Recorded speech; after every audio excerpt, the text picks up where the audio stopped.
continuamos con lo que hemos estado estudiando sobre sobre lo que enseñan nuestras confesiones, y pues ciertamente si lo ponemos desde la perspectiva, desde el punto de vista de lo que las propias confesiones dicen, de hecho el mismo doctor Lutero dijo que la justificación, la doctrina de la justificación, la doctrina de la salvación por gracia, aparte de las obras de la ley, decía el doctor Lutero, es la doctrina sobre la cual la iglesia se levanta o se derrumba. Decía el doctor Lutero, si esta doctrina no está bien clara, si esta doctrina no está bien enseñada, pues la iglesia, no estamos hablando nada más de la iglesia universal, sino una congregación, una denominación, lo que queramos decirle, si esta doctrina no está bien clara, lo que le espera a esa agrupación es el desplomarse, es el desmoronarse. Y eso es lo que enseñaba el doctor Lutero, eso es lo que él decía. Y fíjense que no es un invento digamos, del doctor Lutero, de los reformadores. Es de hecho lo que enseña la palabra de Dios también. Y vemos que lo enseña de una manera muy especial, porque si ustedes se fijan, ¿cuál es el punto de las Escrituras? ¿Verdad? El punto de las Escrituras no es hablarnos de los dones del Espíritu Santo. El punto de las Escrituras no es hablarnos de la historicidad o del reino terrenal de Israel. Esos son asuntos secundarios. ¿De qué tratan las Escrituras? Pues las Escrituras tratan de nuestra salvación, por eso Jesús es el centro de todo, ¿no? ¿Y de qué tipo de salvación estamos hablando? Pues bueno, la que el apóstol San Pablo enseña como la doctrina de la justificación. Y pues esto es muy importante, porque pues la muerte del Señor Jesús en la cruz y su obra de justificación es pues es la conclusión, por así decirlo, de todo lo que la palabra de Dios venía anunciando hasta ese momento. Entonces, vemos cómo es muy importante esta doctrina. Muy importante, y de hecho pues debe ser también el centro de todas nuestras doctrinas. Más bien de aquí parten todas las doctrinas. Y pues bueno, hemos estado hablando pues de la condición del hombre, y vean ustedes lo claro que lo pone aquí el apóstol San Pablo en Efesios 2, que es lo que estamos leyendo en Efesios 2, fíjense bien. Y Él os dio vida a vosotros cuando estabais muertos en vuestros delitos y pecados. Y muy a propósito viene a lo que yo les comentaba, lo que yo les comentaba hace 8 días, ¿no? ¿Cómo esperas que un muerto crea? Y decía mi maestro, y a lo mejor ni siquiera muertos, seríamos como, si fuéramos una tabla, seríamos una tabla que se revela en contra de Dios. Entonces, fíjense lo difícil, lo problemático que es enseñar y hasta cierto grado exigir que un muerto haga cosas que no puede hacer. Y esto pues es un problema bastante grande.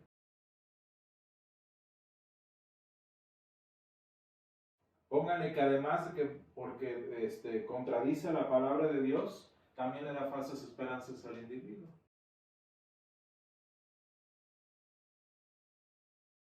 ¿Y como de qué tipo de muerte estamos hablando? Pues fíjense, dice, estabais muertos en vuestros delitos y pecados. Vean ustedes cómo el apóstol como que reafirma lo que hemos estado diciendo, que no hay ni una gotita de bondad, que no hay un rayito de luz del que Dios se aproveche para salvarnos. Hace tiempo en la asociación daba vuelta una idea más o menos parecida a la doble predestinación, que decía que nosotros que creímos fue porque el Señor como que preservó una gotita de gracia en nosotros. O sea, cuando nacimos, por alguna razón, el Señor quiso darnos un poquito de más gracia, un poquito de más bondad, para que fuera más fácil que nosotros nos salváramos. ¿Ven los problemas de eso, no? Quiere decir que si tu hermano hermano, que si tu familia, que si tu no se salva, es porque el Señor no le dio ese poquito que a ti sí te dio. Y eso se llama favoritismo. Y si ustedes se fijan, es la misma cosa que enseñan todos los que apoyan al Estado de Israel. Todos los que apoyan a los judíos como pueblo de Dios, es la misma. ¿Verdad? El Señor le dio a los judíos algo extra que aunque nieguen al Señor, al final de cuentas el Señor los va a salvar. Y pues este es un problema, ¿no? Entonces vemos aquí como el apóstol San Pablo nos dice que estamos muertos. ¿Y en qué tipo de muerte? ¿No? Dice en delitos y pecados.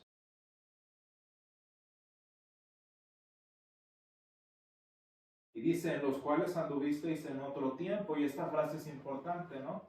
Porque el apóstol San Pablo está afirmando, bueno, el Señor afirma que esta era la vida que nosotros llevábamos. Y no porque tú seas cristiano significa que de alguna manera caminaste diferente, ¿verdad?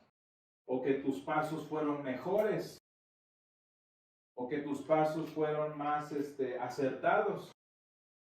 Vean ustedes cómo el apóstol San Pablo pone todos en parejo y dice, en los cuales anduvisteis en otro tiempo, o sea, eras igual.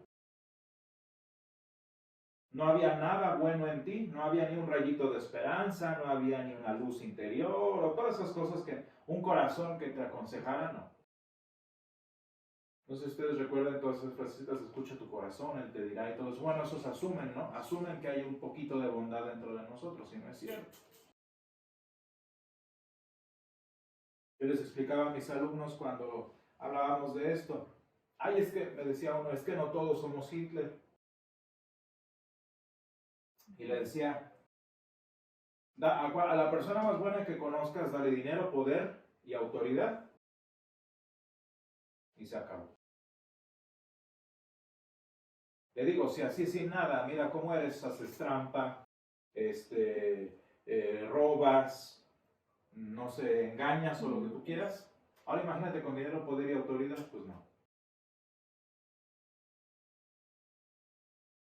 Y entonces, y además les decía a propósito que la ley de Moisés dice, el que es deudor por lo menos de uno de estos mandamientos, dice es deudor de toda la ley del Señor. O sea que si te falla uno, se va todo, ¿no? Si te falla uno, falló todo.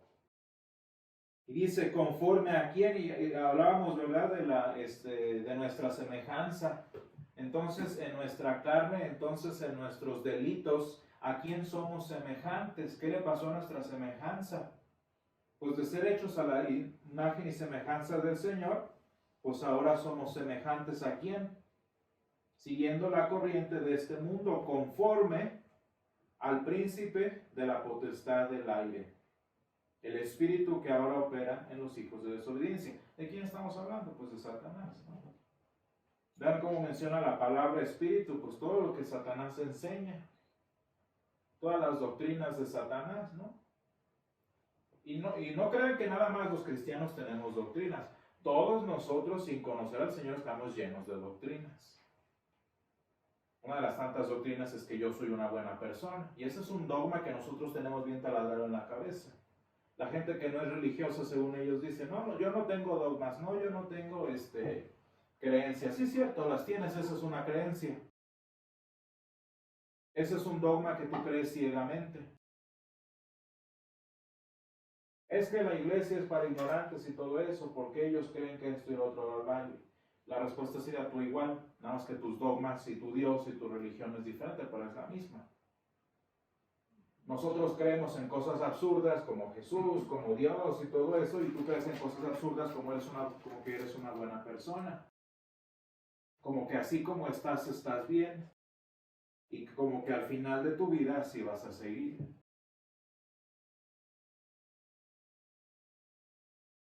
Que si nosotros nos tapamos los oídos a la ciencia y todo eso, lo que tú quieras, que si nos tapamos los oídos a la ciencia y todo eso, y lo que tú quieras, pues también ellos. Porque son científicos cuando les conviene. Ahorita, por ejemplo, me estaba acordando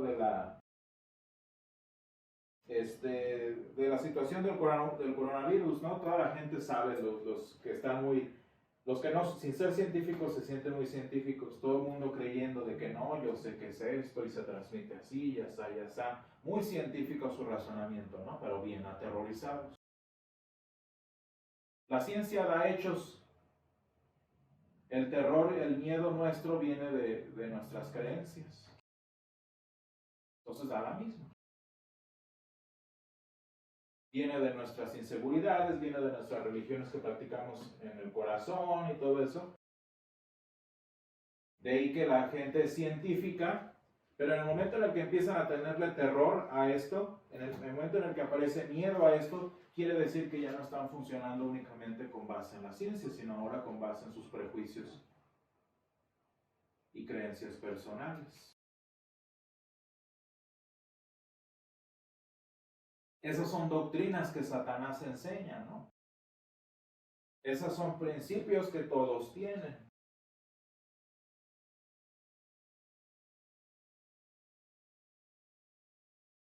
Y vean ustedes, otra vez, dice San Pablo, entre los cuales también todos nosotros vivimos en otro tiempo.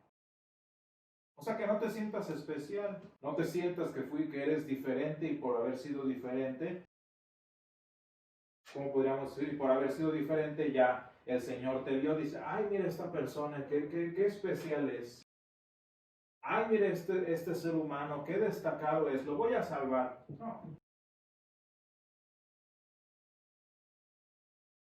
Y San Pablo ya van 2 veces que dice, eras igual. Entonces fíjense, toda es la misma. Leemos aquí, dice, en los cuales anduvisteis en otro tiempo, número 1. Y dice, entre los cuales, versículo 3, entre los cuales también todos nosotros vivimos en otro tiempo. Entonces ya van 2 veces que el Señor dice lo mismo. Bueno, sí, es el apóstol San Pablo, pero vean lo que el Señor nos está diciendo, ¿no? Y lo que se me hace más interesante de todo esto es que vean que la pedrada le cae también al apóstol San Pablo. Vean ustedes, el versículo 3 dice, entre los cuales también todos nosotros vivimos en otro tiempo. Y vean que el apóstol dice nosotros. O sea que el mensaje que está dando el Señor en este pasaje le tocó a San Pablo también. Y se acuerdan que San Pablo da testimonio de esto, ¿no? Dice, si hay algo de que jactarse, yo soy el que más puedo presumir, ¿no? Pues que yo soy hebreo de hebreos, soy fariseo de los fariseos, soy de hecho San Pablo era de la mejor escuela hebrea. Y dice el apóstol San Pablo, ¿y eso qué? ¿No? Y entre todas estas cosas, vean como dice el apóstol, en las cuales todos nosotros vivimos en otro tiempo, o sea que también él. Y vean la humildad del apóstol San Pablo, porque él conoce lo que él hacía. ¿Verdad? Dice, de hecho, cuando el apóstol menciona el proceso de la transmisión del evangelio y dice, y a los últimos me apareció a mí, como a nosotros le diríamos hoy en día como un pilón, porque a mí no me tocaba. ¿Y por qué el apóstol San Pablo dice que a él no le tocaba? Porque él era un pilón. Pues porque verdaderamente no le tocaba, y eso es lo que deberíamos decir, ¿no?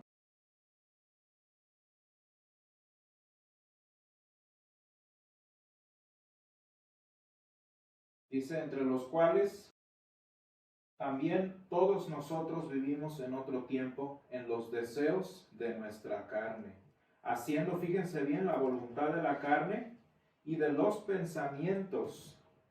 Y éramos, fíjense bien, por naturaleza, hijos de ira.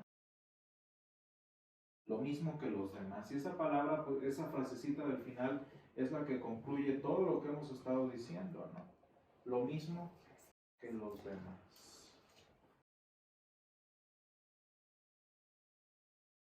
Este día, hermanos, estamos celebrando la festividad de todos los santos. Pero fíjense lo que significa celebrar este día.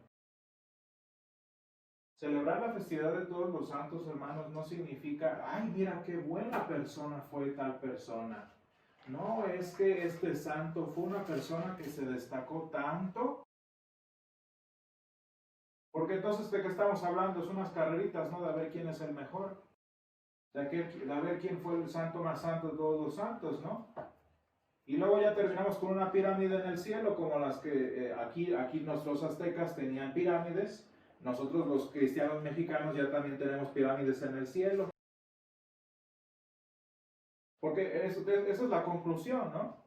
No sé si ustedes recuerden un canto que dice, no me importa el lugar que en la mesa me haga sentar, ni el color de mi corona si la llego a ganar. ¿Qué está implicando eso? Esa es falsa humildad y la persona está diciendo, pues a ver si yo alcanzo, porque han habido unos más grandes que yo que ellos sí alcanzaron. A final de cuentas, ¿la fiesta de quién es? Pues del mérito humano, ¿no? ¿Y de eso se trata lo que enseña la palabra de Dios? Pues no. Nosotros, fíjense, por eso la palabra, lo que define al pueblo de Dios es la palabra cristiano. Porque, por ejemplo, regresando a lo que decía de la festividad de todos los santos, o sea, ¿por qué celebramos el Día de Todos los Santos? Pues porque el Señor ha salvado a tantas personas y eso es lo que recordamos hoy en día. Entonces, el honor y la gloria de este día, ¿quién le corresponde exclusivamente? Pues al Señor.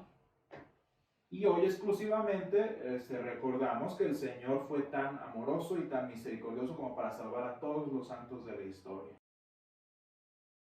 Y entonces, si lo ponemos así en perspectiva, ¿quién es el único que está en el trono? Pues nuestro Dios. ¿Quién es el único que está más arriba de nosotros o por encima de nosotros? Pues el Señor. Y fíjense, hermanos, esto que dice aquí el apóstol, lo mismo que los demás, quiere decir que nosotros que hemos sido salvos, todos estamos iguales. Todos estamos en el mismo, vamos a decir, en el mismo nivel ante los ojos de nuestro Dios. ¿Se han puesto a pensar eso? Porque muchas veces, no sé si a ustedes les ha tocado, pero por lo menos yo os he escuchado varias veces y hasta a mí me han dicho, ore por mí usted que está más cerca de Dios. O sea, ¿qué más cerca se puede estar? Si el Señor nos reconcilió con Él, ¿qué más cerca quieres estar? Fíjense cómo el apóstol San Pablo nos enseña aquí que así como antes todos estábamos iguales, dice, pero Dios, el versículo 4, Efesios 2:4 dice, pero Dios que es rico en misericordia, por su gran amor con que nos amó, aun estando nosotros muertos en pecados, nos dio vida juntamente con Cristo. Así que todos estamos iguales. Porque si empiezo a decir, ay, es que el hermano es mejor cristiano que yo, ay, es que el pastor está más cerca de Dios, ay, es que ese hermano tiene más dones cristianos que yo, pues entonces es la misma, nada más que en lugar de tener santos por niveles en el cielo, los tenemos aquí abajo. ¿Y quién es el que está más arriba? Pues en este caso yo, ¿no? Y ya después peleense para ver quién sigue después de mí. Y vean ustedes, si esa es la situación, si esa es la realidad, pues entonces ya volvemos otra vez a definir nuestra relación con Dios con base en las obras de la ley. O sea que regresamos a la misma. ¿Se fijan cómo las cosas no cambian mucho? O sea, es la misma idea, nada más que en lugar de estar en el cielo, porque eso es de católicos, porque eso es de la Iglesia Católica, no, nosotros pero adoramos a santos, pero aquí abajo, para que sea cristiano. Pues no. ¿Se fijan la situación?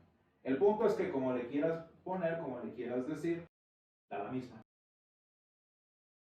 Entonces vean ustedes, el versículo 4 es muy importante. Dice, pero Dios que es rico en misericordia, por su gran amor con que nos amó. ¿Qué es lo que me hace santo? ¿Qué es lo que me justifica? ¿Cuál es el mérito? ¿Cuál es la causa de que yo sea salvo? ¿Qué me hace merecedor de yo ser salvo? El amor de Dios. Y lo bonito que hemos aprendido es que el Señor ama a todos por igual. Y si hoy estoy aquí, no fue porque me lo merecía, porque no me lo merecía. Si hoy estoy aquí, no es porque haya habido algo bueno en mí, que acabamos de ver que no hay nada bueno en mí, sino simplemente por el solo hecho de que el Señor me amó.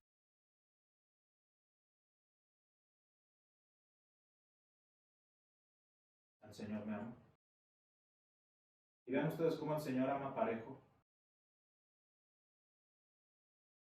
Muchos papás dicen, no es cierto y todo, pero hasta los papás que son el amor más puro que podríamos decir, tienen a veces un hijo favorito, ¿no? Y dirán, no, así ya está, pero pues nosotros no es el amor de Dios, o sea, nosotros sí tenemos favoritos, ¿verdad? Hasta yo de maestro tengo algunos favoritos, háganme el favor, ¿no? Y el Señor sí tiene un hijo favorito, y ese hijo favorito pues es el Señor, Jesús. Así que todos los que estamos incluidos, los que somos, como dice aquí, fíjense el versículo 6, y juntamente con Él nos resucitó y asimismo nos hizo sentar en los lugares celestiales con Cristo. Así que los que estamos con Cristo, los que estamos en comunión con el Señor, somos los favoritos de Dios. Y no que un favorito más, no que yo estoy más arriba, no que yo estoy mejor, no. ¿Saben por qué estoy yo aquí en este púlpito? Ni me lo merecí, ni me lo gané, ni lo conseguí. Yo estoy aquí porque el Señor me dio este llamado.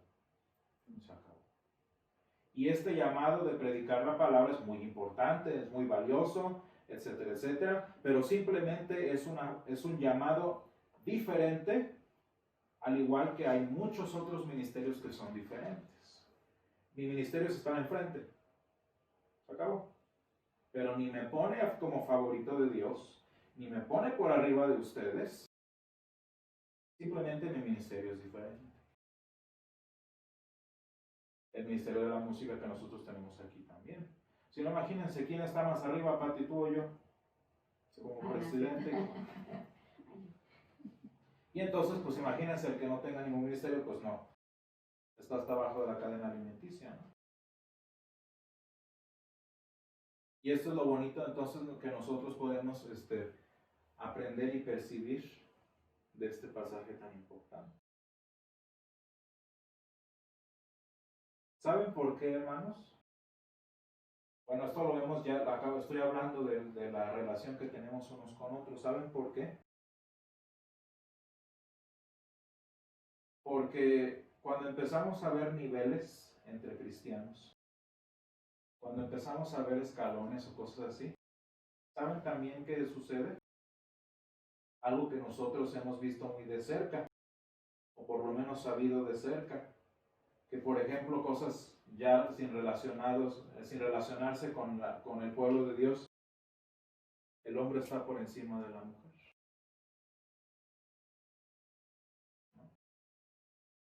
Entonces, por alguna razón el Señor ama más a los hombres que a las mujeres. Y luego,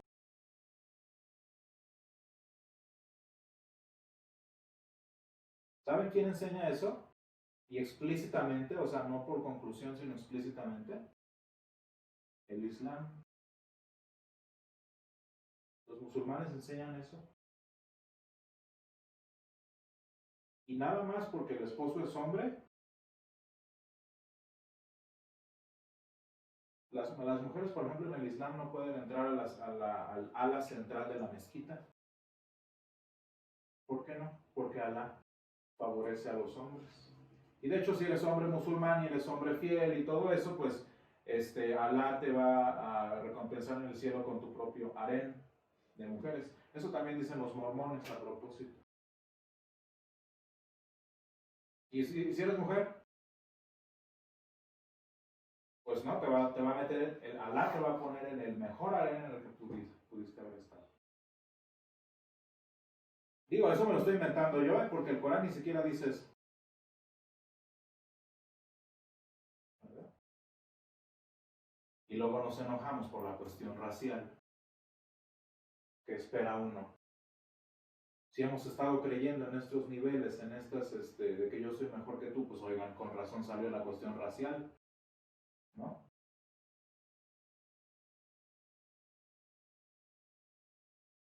Y ahora les pregunto, ¿eso refleja el corazón del Señor?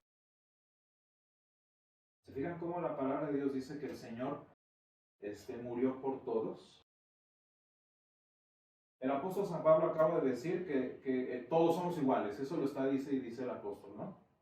Y como dice que todos somos iguales, Cristo murió por nosotros, por su gran amor con que nos amó. Vean cómo el Señor no pone peros. Vean cómo el Señor no ama más a unos que a otros. Fíjense bien, dice, por gracia sois salvos. Eso lo ponen entre paréntesis porque es una aclaración que hace San Pablo. Nos dio vida juntamente con Cristo, por gracia sois salvos.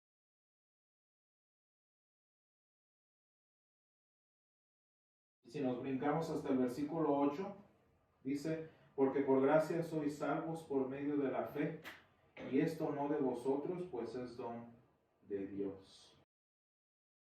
Y aquí viene un problema. Muy fácil de encontrar si no somos cuidadosos, y les voy a decir qué tipo de problema es. ¿Qué es la fe? Dice Hebreos 11, ¿no? Dice, es pues la fe, la certeza de lo que se espera, la convicción de lo que no se ve. Y luego nos da el ejemplo de Abraham, bueno, de todos los santos, ¿no? ¿Saben cuál es el problema? Que muchos de nosotros, sí, claro, es que nosotros no somos católicos, claro, nosotros nada que ver con las obras. Y sí les creo, excepto que hay una obra que sí cuentan todavía. ¿Cuál es esa obra que todavía siguen algunos metiendo? Claro, la Iglesia Católica, las indulgencias y todo eso, bueno, eso obviamente eso ya no. Pero sí siguen metiendo una todavía. Sí, usamos por gracia, lo que dijo Lutero y todo eso, pero hay una obra que siguen metiendo. ¿Y cuál creen que es esa obra que siguen contando? Esa buena acción, ¿cuál es la que siguen contando todavía? La fe. Sí, el Señor murió por mí y Él preparó todo, Él derrotó al Hades y esto y lo otro, quién sabe qué, abrió el cielo, todo lo que necesitaba el Señor lo hizo, pero a mí me toca creer. Oh. ¿Qué es mejor, hermanos, una obra o 99 obras? Buenas obras, buenas acciones. Da la misma. Nada más que nos sentimos mejor de que en lugar de que la Iglesia Católica nos pide 50 y 50, nosotros pedimos 99 y punto y 99 y 1. Pero da la misma. Fíjense ustedes cómo el creer no es una buena acción mía. Y pónganse a pensar en lo que significa esto. El que yo crea no es gracias a mí. Yo no decidí creer. ¿Se acuerdan que hemos estado hablando de todo eso? ¿Sabes por qué no es obra tuya el creer, el haber creído en el Señor? Porque cuando estabas muerto en tus pecados, delitos y pecados, como dice ahí Efesios, ni querías creer, ni podías creer.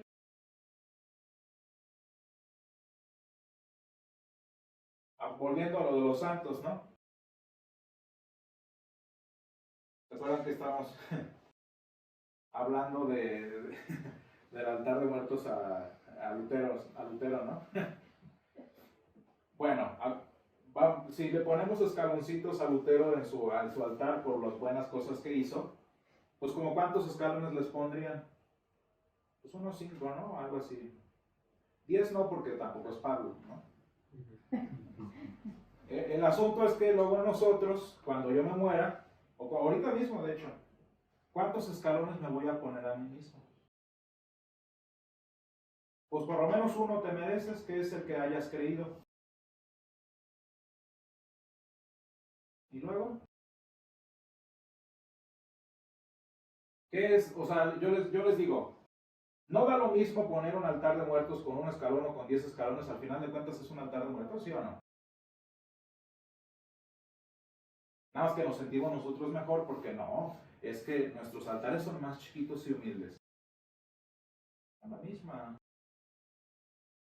No, es que nosotros no cobramos indulgencias, no, es que nosotros no esto, pero sí te exijo que creas como tu primera buena acción.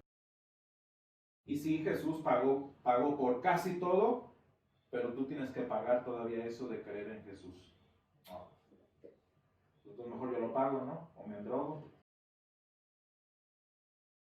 Y entonces volvemos a esto, porque por gracia sois salvos por medio de la fe. ¿Y a qué se refiere entonces por medio de la fe? Allí viene, ¿de dónde viene la fe? ¿De dónde procede la fe? Dice, y esta fe no es de vosotros, sino que es un regalo de Dios. Quiere decir que hasta el solo hecho de que yo haya creído, el solo hecho de que yo haya dicho que sí, ni siquiera eso es mío. Ni siquiera eso es mi mérito. Ese fue un regalo de Dios. Y cuando yo entiendo eso, cuando yo entiendo que el que yo haya creído, el que yo le haya dicho sí al Señor, por así decirlo, es porque el Señor me regaló esa capacidad. Entonces, finalmente creo, verdaderamente como enseñó la Reforma, que somos justificados pues por la fe. ¿Y dónde quedo yo? ¿Dónde queda el mérito para mí? Con esta teoría que les acabo de decir, ¿dónde quedo yo entonces? Pues quítate de medio porque la gloria es del Señor. No sé si ustedes han visto esas, la típica foto, a mí siempre me da mucho coraje eso, que voy a tomar una foto así a la distancia y siempre sale una persona y se para en medio, ¿no? O cuando en las fiestas de niños que tú estabas queriendo tomar una foto del momento y el típico sobrinito que viene y se para aquí, ¿no? Que saca la cabeza. Ajá, que se asoma y todo, ¿no? ¿Por qué? Porque quiere salir en la foto, ¿no? Pues así estamos nosotros en nuestra vida cristiana con el Señor, en la gran foto de la salvación de nuestro Señor, nosotros queremos salir por ahí, ¿no? O que en el altar del Señor yo tenga un pedacito aquí donde yo pueda estar. Porque yo creí.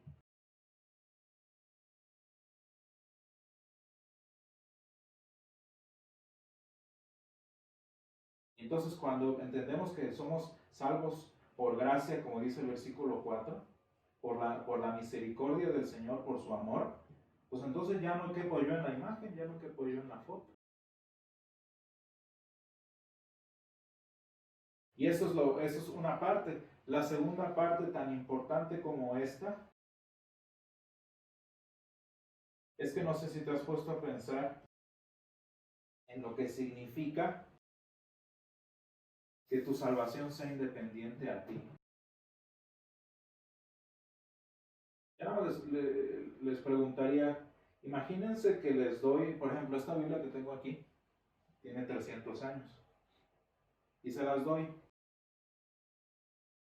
¿No se te hace, no sentirías por lo menos un poquito de tensión de tenerla en tus manos y que dependa de ti su seguridad? O vaya, cualquier cosa que tengo aquí, no tengo varias cosas así muy interesantes. Esto, por ejemplo, es de Jerusalén. Y te lo doy, cuídamelo. No sentirías ese... Ahora imagínate si te estoy diciendo que es tu salvación eterna, que es tu eternidad y te la pongo en tus manos. ¿Serás muy feliz? Lo que la palabra del Señor nos enseña cuando creemos que la salvación es independiente de nosotros, es que el Señor la tiene resguardada en donde debe estar y donde está bien segura, que es en su propia persona. Y si yo creí en un principio, fue por gracia de Dios. Y si yo creo todos los días, es por gracia de Dios. Y si yo seguiré creyendo en el futuro hasta que el Señor me llame, va a ser por gracia de Dios. Y aparte de quitarte de en medio, donde no debes estar, el Señor te garantiza que tu salvación está segura con Él.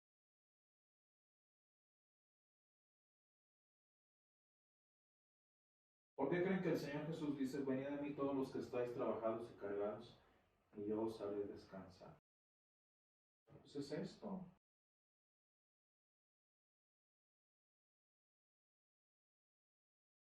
Qué bonito es vivir siendo libre, ¿no? Qué bonito es vivir sin temerle las puertas del Hades, ¿no? Pues esto se refiere al Señor. ¿Por qué creen que dice también, y conoceréis la verdad, y la verdad os hará libre? ¿Saben por qué los cristianos son conocidos por ser felices, por ser alegres, por a veces estar medio demasiado felices por la situación? Pues porque somos libres. Tenemos igual de problemas que todos y eso pues, no, nadie lo va a decir, nadie lo va a negar, ¿no? Tenemos igual de problemas, tenemos igual de circunstancias, afrontamos el mismo tipo de cáncer, pero ¿cuál es la diferencia? Que yo sé a dónde voy, que yo sé quién sostiene mi vida y cuando eso está bien seguro, pues ¿qué carga puedo tener? Es como vivir un día de quincena diario.